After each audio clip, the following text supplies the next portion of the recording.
Bien, ahora pasemos a definir qué entendemos por metacognición.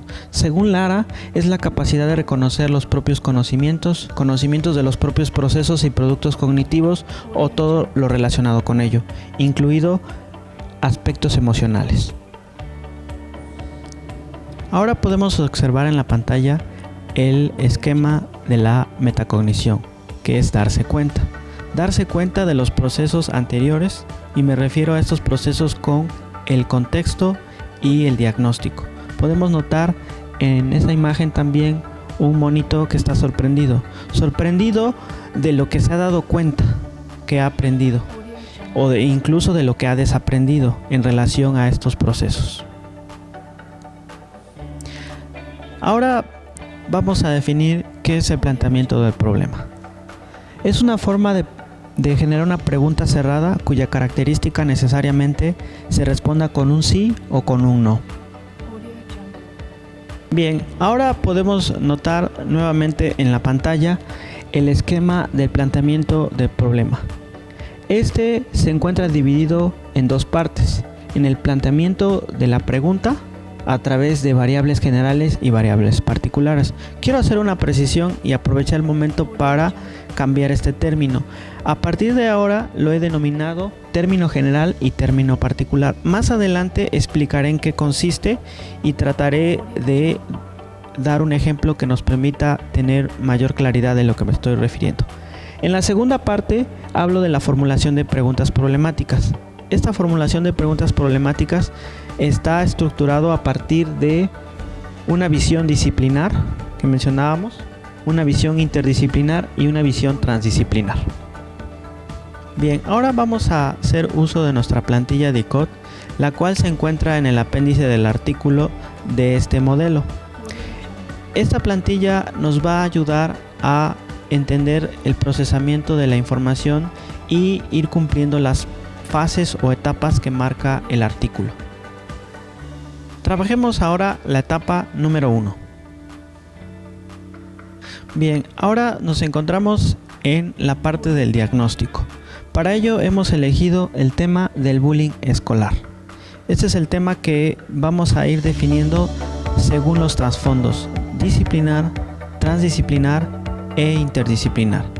Como podemos notar también en la imagen, en el número 1 nos indica que tratemos de elegir el tema que consideremos conveniente para usarlo en esta plantilla.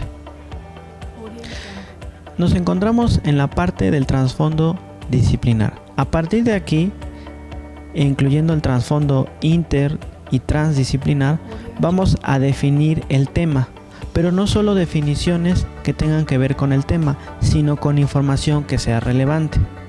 En este caso, hemos elegido a la pedagogía, que nos arroja cierta información relevante en relación a nuestro tema y nos dice: se utiliza para describir algunos tipos de comportamientos no deseados que abarcan burlas, bromas pesadas, ignorar deliberadamente a alguien hasta llegar a ataques personales y abusos serios. También es importante poner la fuente, es decir, de dónde se extrae esta información, para darle respaldo de lo que se está asumiendo de acuerdo a la disciplina. Bien, en esta parte del contexto interdisciplinar vamos a comentar y a complementar lo que hemos dicho acerca del bullying escolar. En este caso nos vamos a enfocar a otra disciplina que aparentemente no tiene ninguna relación, pero que nos arroja datos que son relevantes para poder hacer el planteamiento de nuestro problema. La nutrición nos menciona que el aspecto físico es un factor que toma en cuenta los agresores para someter a las víctimas a burlas, agresiones, como estar delgado, color de piel diferente, estatura baja, etc. Nuevamente aparece la fuente de donde sacamos esta información para darle respaldo y credibilidad de lo que se está asumiendo a partir de esta visión de la nutrición. Estamos nuevamente en la parte del trasfondo transdisciplinar. Es importante aclarar que debemos de tomar en cuenta al menos dos disciplinas que tengan relación con el tema y con la disciplina anterior, en este caso con la pedagogía.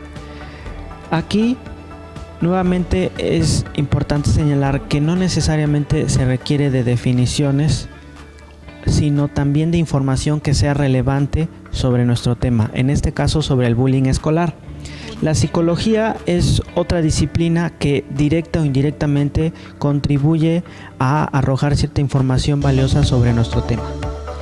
Lo que la psicología nos ofrece es lo siguiente: interviene en el aumento de la autoestima, afectando a través de técnicas como enseñarle habilidades sociales o mecanismos que ayuden a superar las consecuencias del acoso escolar. Ahora vamos a trabajar el contexto y nos vamos a detener en el contexto lingüístico.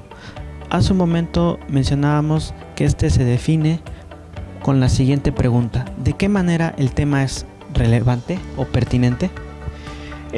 Aquí se responde de manera abierta en relación al tema que se está tratando de plantear. Es pertinente abordar el bullying escolar debido a que, por un lado, han aumentado las tasas de mortalidad por suicidios en menores, y por el otro, los padres ignoran muchas veces el tema e incluso no saben con quién acudir. Por lo tanto, se requiere de una especie de atención a este tema. Bien, este contexto es clave, puesto que nos va a dimensionar en gran medida cuál es la relevancia o pertinencia que tiene nuestro tema para poder llegar a la parte del planteamiento de las preguntas problemáticas. Bien, pasamos ahora a comentar acerca del contexto extralingüístico. Este se define con la siguiente pregunta: ¿cuáles son las relaciones del tema con otros ámbitos y entornos? Aquí, en este caso, el estudiante responde: también se relaciona con el entorno social y familiar. Estos últimos son entornos que aparentemente quizás no se observan manifestaciones de algún tipo de violencia, debido a que posiblemente aquí es donde se origina. Esta parte es dar cuenta de la relación que existe de nuestro tema con otros entornos. Estos entornos no necesariamente tienen que ver con las disciplinas que estamos abordando, sino con otros entornos, en este caso con lo social y lo familiar. Bien, la metacognición, como hemos dicho, tiene que ver con darse cuenta, que es un proceso donde ya sea el mismo sujeto se da cuenta o que otros sujetos hagan que él se dé cuenta. Aquí el estudiante básicamente escribe de qué se ha dado cuenta. Leamos lo siguiente: me doy cuenta de que el bullying escolar es un tema de notable importancia para la familia, pues desde esta es como se puede legitimar una serie de conductas poco pacíficas, e incluso los adolescentes o niños reproducen indirectamente actos de violencia porque lo observan de alguna figura familiar, sin que los padres se lleguen a dar cuenta. Esta es una reflexión que me parece interesante que el estudiante haga para que podamos notar qué tanto se está dando cuenta del posible tema que desea plantear como un problema. Bien, ahora es momento de pasar a la segunda etapa, en la que vamos a hacer una serie de planteamientos de problemas a través de preguntas problemáticas. Para ello, te pido que observes lo siguiente. Estamos ahora en la parte de planteamiento del problema. Este es el esquema o la parte medular clave del modelo DICOP. Como podemos notar, en esta explicación había dicho que había cambiado el concepto de variable por término. Me parece que es más claro el concepto de término general y término particular, que en un momento voy a explicar en qué consiste. Ahora bien, tenemos los términos generales y los términos particulares. Muchos se preguntarán: ¿y de dónde saca esos términos o de dónde saca esas palabras? Bien, esos términos generales y términos particulares están en el diagnóstico, particularmente en el trasfondo disciplinar y transdisciplinar. Bien, vamos a analizar nuevamente el trasfondo disciplinar para poder dar cuenta de dónde salen los términos generales y términos particulares. Como podemos apreciar en la imagen, lo que está remarcado con rojo son los términos. El comportamiento no deseado es un término general y el término particular son las burlas, bromas pesadas e ignorar deliberadamente. Ahora, ¿en qué medida es un término general y en qué medida es un término particular? Te invito a observar lo siguiente. Bien, estamos en la parte de la distinción entre término general y término particular. Puedes observar en la pantalla dos círculos de color verde, uno con mayor nitidez y otro con menor nitidez. Y en la parte derecha superior puedes observar otro cuadro y en la parte de abajo puedes observar otro cuadro. Ahora, el término general lo vamos a definir como una jerarquía que da cuenta de otros términos particulares. Por ejemplo, en el inciso A hablamos de enfermedades crónicas. Las enfermedades crónicas no solo se refiere a una enfermedad crónica, sino se refiere como a la diabetes, hipertensión, tiroides, colesterol alto, etc. Es decir, el término particular es la diabetes, hipertensión, tiroides, colesterol alto, que se desglosa de enfermedades crónicas. Otro ejemplo, en el área de ingeniería, la fricción es un término general porque puede haber muchos tipos de fricción y las hay, como es el caso de la estática, la dinámica y la cinética. Entonces estos son términos particulares porque se desglosan o devienen de términos generales. Y por último tenemos la depresión. La depresión es un término general que va a abarcar varios tipos de depresión, como la reactiva, la endógena, la involutiva. Bien, aquí podemos dar cuenta que el término particular está en el centro del esquema y que da cuenta también del término general. Podemos decir que vamos de lo general a lo particular y de lo particular a lo general. Lo interesante de estos términos es que nos permite tener mayor precisión de lo que estamos hablando, porque de esta manera es como podemos distinguir entre el término general y el término particular, tomando en cuenta estos ejemplos. Hemos regresado nuevamente a la parte de planteamiento del problema. Hemos mencionado y distinguido la relación entre término general y término particular. Ahora, término general, de acuerdo al ejemplo que hemos manejado en esta plantilla sobre el bullying escolar, tenemos el comportamiento no deseado, que esto es muy general y hasta cierto punto muy ambiguo. Se llega a concretizar o se llega a aclarar cuando hablamos que los tipos de comportamiento no deseado pueden ser como bromas pesadas, ignorar, humillar a alguien. Digamos que el término general lo que hace es llevarnos a particularizar la acción, a definir la acción. Y en este sentido, A mayúscula tiene relación con A minúscula. Ahora, el otro término general son aspectos físicos. También aspectos físicos son queda un tanto ambiguo, un tanto poco claro. Y en ese sentido, cuando hablamos de aspectos físicos, tenemos que especificar, describir a qué nos estamos refiriendo. Y en este caso nos referimos a el aspecto de estar delgado, obeso, de color de piel diferente, estatura baja.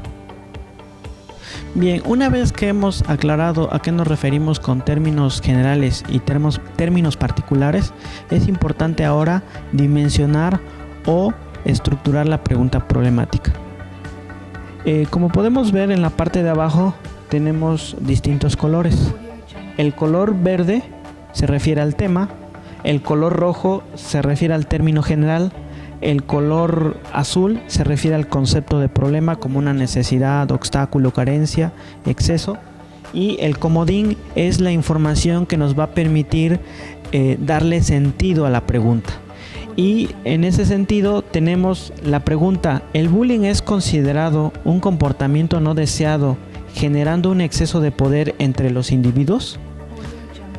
Si notamos el comportamiento no deseado, este comportamiento no deseado es un término general que se desprende de la parte del diagnóstico y que se agrupa en esta parte para estructurar la pregunta. Y va acompañado de su tema. Estamos hablando del bullying escolar. Y aparece también el concepto de problema. Los conceptos de problema, como has revisado en tu curso de habilidades del pensamiento o pensamiento crítico para la solución de problemas, es la necesidad, la carencia, el exceso, el obstáculo y la contradicción de funciones. Esos conceptos de problema te permiten articular mejor la pregunta. Es decir, que estos conceptos de problema van a ser importantes para que tú puedas construir tu pregunta, y va a ser dependiendo de la misma especificidad de la pregunta. Podemos utilizar incluso otro concepto que no necesariamente sea el exceso y pueda ser la necesidad, pero va a depender también de la pregunta. Ahora, esto último que hemos llamado comodín, en realidad es el complemento, que esto también es importante porque el comodín le da certeza y le da coherencia a la pregunta. Una pregunta clara y contundente. Ahora, estas preguntas son preguntas cerradas y siempre las vamos a responder con un sí o con un no. En este caso, con un sí. Si leemos nuevamente la pregunta, ¿el bullying es considerado un comportamiento no deseado generando un exceso de poder entre los individuos? Sí. Ahora, esto tiene que ver con el término general. Bien, ahora pasemos a comentar acerca del término particular y cómo se construye la pregunta problemática. El término particular es la especificación que tiene relación con el término general. Hablamos que el término general, en este caso, son comportamientos no deseados que se definen y se comprenden mejor cuando se especifican cómo son estos comportamientos no deseados, como bromas pesadas, ignorar, humillar. Y utilizamos la misma estructura. Hacemos uso del tema, que es el bullying escolar. Utilizamos en este caso el término particular y el concepto de problema, que hemos mencionado cuáles son esos tipos de conceptos de problema. Y por último, el comodín. El comodín, como mencionábamos, es la forma o es la información que ayuda a darle mayor sentido a la pregunta. Y tenemos nuestra pregunta también desde el punto de vista disciplinar, que el bullying como exceso de poder se origina cuando comienzan bromas pesadas, ignoran o humillar entre individuos del ámbito escolar. ¿Esto qué quiere decir? Que nuestra pregunta está configurada de tal manera que cumple esos requisitos que han sido ya dados en el mismo diagnóstico y que pasan ahora al planteamiento de problemas, articulándose a través del tema, el término general, el término particular, dependiendo del caso, el concepto de problema y el comodín. Bien, lo que hemos comentado hasta aquí tiene que ver solo con la parte disciplinar en relación a el planteamiento de preguntas problemáticas. Sin embargo, la estructura y la forma que hemos venido trabajando también es aplicable a la visión interdisciplinar y transdisciplinar. Sin embargo, solo nos vamos a enfocar a este ejemplo que espero se haya comprendido de la mejor forma. Bien, hemos llegado a la parte de la solución en la que tiene que ver con esta visión disciplinar, interdisciplinar y transdisciplinar. Esto está relacionado con el planteamiento de preguntas problemáticas. La solución dependerá en gran medida de la visión disciplinar, interdisciplinar y transdisciplinar. Esto haciendo énfasis a las preguntas problemáticas que hemos mencionado anteriormente. Hemos llegado a la parte final de este programa. Confío que esta explicación haya sido clara y útil. Agradezco tu atención y cualquier duda o comentario no olvides escribirme a mi correo hantonio@v.mx. Gracias por tu atención.